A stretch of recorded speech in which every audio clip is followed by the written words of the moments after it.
They are lying to your face. WWE is playing every single one of us like a fiddle, and most fans are too blinded by their love for Jey Uso to even see it happening right in front of them. And if this is your first time joining us, I encourage you to like, subscribe, and hit the bell icon to always get updates.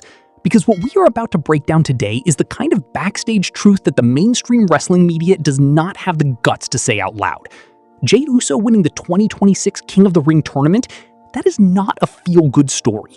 That is a carefully constructed illusion. And by the time this video is over, you are going to be furious. Or you are going to be the one person in the comments defending WWE's booking, which honestly might be even more impressive. Let us start with the facts.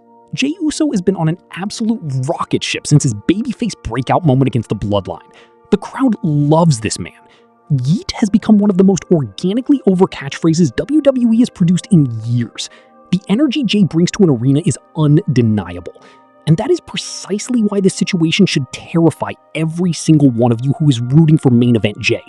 Because in WWE, when they make you feel like something is inevitable, when they make you feel like the momentum is unstoppable, that is exactly when the rug pull is coming.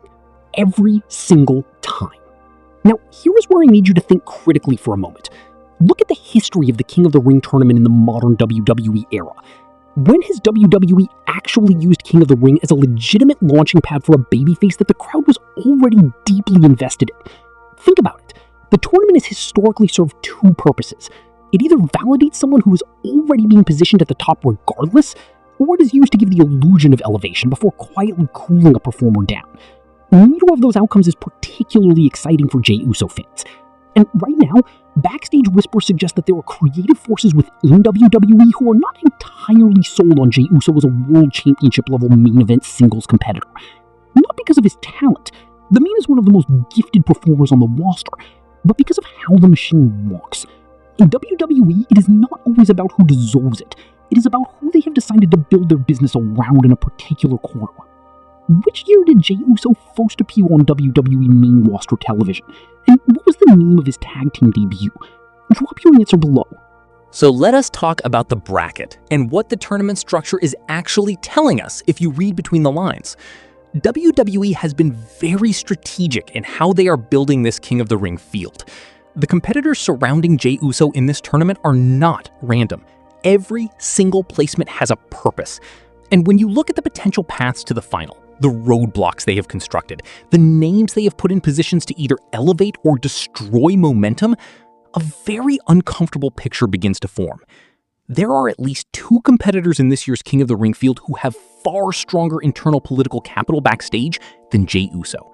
And in WWE, political capital is sometimes worth more than crowd reactions, more than merchandise numbers, and more than anything you see on television.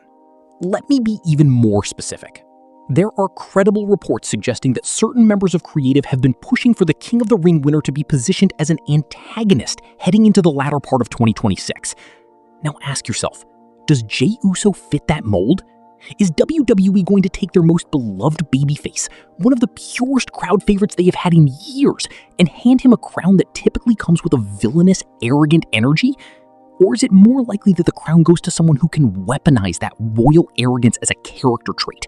Someone whose King of the Ring victory immediately reads as a threat rather than a celebration. This is the part that makes me genuinely angry on behalf of every Jey Uso fan. Because the crowd investment in Jey is real.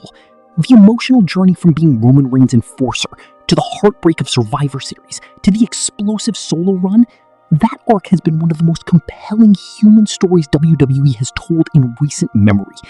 Jey Uso did not just earn fan love, he earned it through blood, through sacrifice, through some of the most emotionally raw moments we have seen on WWE programming in years.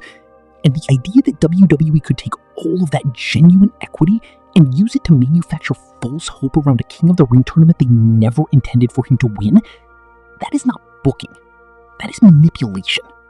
And here is the kicker. If Jey does not win this tournament, WWE will not even acknowledge it as a failure of his push. They will frame it as a story beat. They will have him lose in a way that supposedly builds to something bigger. They will promise that the best is yet to come. And a significant portion of the fan base will accept it, because that is what we have been conditioned to do. We have been trained to consume disappointment and call it storytelling. King of the Ring has produced some iconic WWE champions, but which King of the Ring winner never went on to hold a world title afterward? Think you know? Prove it in the comments. Now let us steelman the other side, because here at Backstage Wrestling News, we do not just come here to bury hope. We come here to give you the full picture.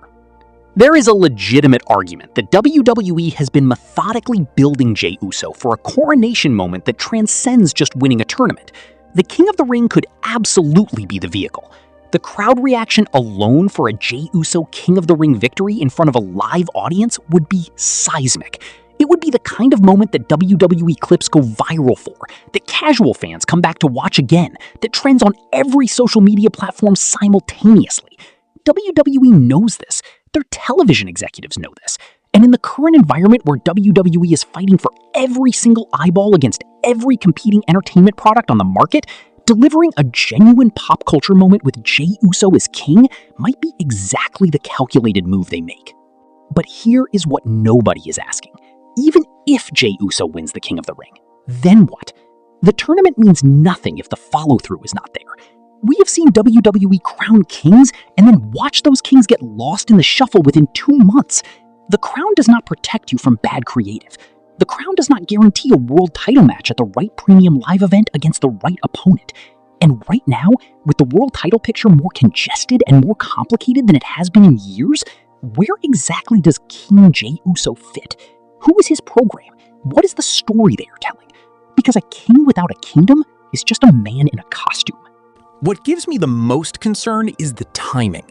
King of the Ring 2026 is happening at a point in the WWE calendar where multiple major storylines are either concluding or transitioning. The Bloodline saga, which is still the gravitational center of WWE storytelling whether we like it or not, is at another inflection point.